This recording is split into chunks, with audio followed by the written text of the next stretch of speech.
Hello అండి. నమస్తే. Welcome to my channel రేణుతో కాసేపు. నాకైతే బాగా జలుబు చేసేసిందండి. దగ్గు కూడా వస్తుంది. క్లైమేట్ చేంజ్ అవుతుంది కదా! సో, అందరికీ ఉన్నాయి. ఇన్‌స్టంట్ అండ్ ఫాస్ట్ రిలీఫ్ కోసం ఈ కషాయం చేసుకొని తాగుదామా? నా వాయిస్ అయితే అస్సలు పోయింది. ఇది తాగిన తర్వాతే కొంచెం ఇలా ఉంది బెటర్‌గా. టాబ్లెట్స్ వేసుకుంటున్నా సరే, ఇది గనక 2 పూటల తాగితే చాలా రిలీఫ్‌గా ఉంటుంది. మన పనులు మనం ఈజీగా చేసుకోవచ్చు. అన్నీ ఇంట్లో ఉండే పదార్థాలే. ఒక రకంగా చెప్పాలంటే మన అమ్మమ్మలు చేసే కషాయం అనమాట. మరి వెంటనే ప్రాసెస్‌లోకి వెళ్ళిపోదామా? ముందుగా స్పైసెస్ అన్నీ దంచుకోవడానికి మీ దగ్గర చిన్న రోల్ ఉన్నా సరే, లేకపోతే ఇలా గ్లాస్ ఒకటి తీసుకోండి. తర్వాత ఇందులో 10, 12 మిరియాలు వేసుకొని కొద్దిగా సొంటి ముక్క వేసుకోండి.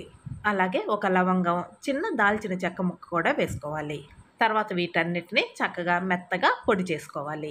ఒకవేళ మీ దగ్గర శొంఠి లేకపోతే అల్లం ముక్కైనా వేసుకోవచ్చు. ఇంతకుముందైతే జలుబే కదా అనుకునేవాళ్ళం. ఇప్పుడేమో కరోనా వచ్చిన దగ్గర నుంచి తుమ్మాలన్నా, దగ్గాలన్నా భయం వేస్తుంది కదా!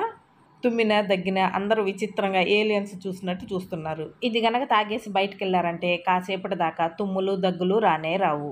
మరీ మెత్తగా అవసరం లేదు. ఇలా కచ్చాబచ్చాగా చేసుకుంటే సరిపోతుంది. తర్వాత ఒక గ్లాస్ నీళ్ళు స్టవ్ మీద పెట్టుకొని స్టవ్ ఆన్ చేసుకొని దంచుకున్న ఈ పౌడర్ని వేసుకోవాలి.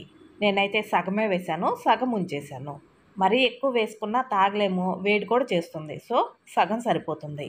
అదే ఇద్దరు తాగే పని అయితే ఇంకో గ్లాస్ నీళ్ళు కూడా వేసుకొని పౌడర్ మొత్తం వేసేసుకోవచ్చు. జలుబు చేసినా చేయకపోయినా అప్పుడప్పుడు ఎర్లీ మార్నింగ్ ఇలా తాగటం చాలా మంచిది.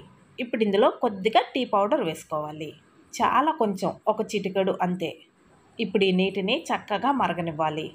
జలుబు చేసినప్పుడు ఇదే కాకుండా గ్రీన్ టీ తాగొచ్చు, బ్లాక్ టీ తాగొచ్చు, జింజర్ టీ తాగొచ్చు. అదేనండి అల్లం టీ. గోరువెచ్చని పాలల్లో పసుపు వేసుకొని తాగొచ్చు, లేదా ఒట్టి మిరియాలు, శొంఠి కూడా నీళ్లు కాసుకొని తాగొచ్చు.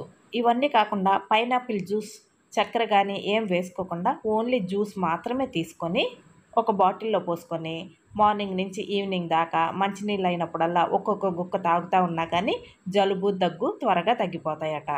ఇలా మరుగుతున్న నీళ్ళల్లో ఒక స్పూన్ బెల్లం కానీ లేదా పటిక బెల్లం కానీ వేసుకోవచ్చు. ఇలా ఒట్టివే తాగలేని వాళ్ళు.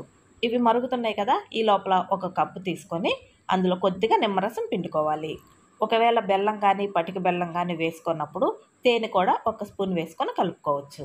బెల్లం అయితే నీళ్ళకి మరిగేటప్పుడే వేసేస్తే కరిగిపోతుంది కదా, అందుకని చెప్పాను. ఇప్పుడు వీటిని చక్కగా వడకట్టుకొని వేడి వేడిగా ఉన్నప్పుడే ఒక్కొక్క సిప్పు వేస్తూ నిదానంగా ఒక 10-15 నిమిషాలు తాగారంటే జలుబు నుంచి చక్కటి రిలీఫ్ ఇస్తుంది. చల్లారినాక గుటగుటా తాగకుండా వేడివేడిగానే మెల్లగా తాగండి. మిరియాలు, శొంఠి కదా, ఒక్కొక్క సిప్పు వేస్తూ ఉంటే గొంతులో లైట్గా మంట పుడుతూ ఎంత బాగుంటుందో. జలుబు చేసినప్పుడు ఈ డ్రింక్ని రోజుకు 2 సార్లు 3 సార్లు అయినా తాగొచ్చు. టాబ్లెట్స్ వేసుకున్న 3 రోజులైతే కంపల్సరీ జలుబు ఉంటుంది కదా, అదే ఇది తాగితే వెంటనే ఇన్స్టెంట్ రిలీఫ్ ఇస్తుంది. దీంతో పాటు అమృతాంజన్ కానీ విక్స్ కానీ ఆవిరి కూడా పట్టండి, వెంటనే తగ్గుతుంది. ఇదండి వీడియో. నచ్చితే తప్పకుండా లైక్ చేయండి. మీరు కనుక నా ఛానల్ని ఫస్ట్ టైం చూస్తున్నట్లయితే తప్పకుండా సబ్స్క్రైబ్ చేసుకొని ఫాలో అవుతారు కదా. Thank you for watching. Eat healthy, stay healthy.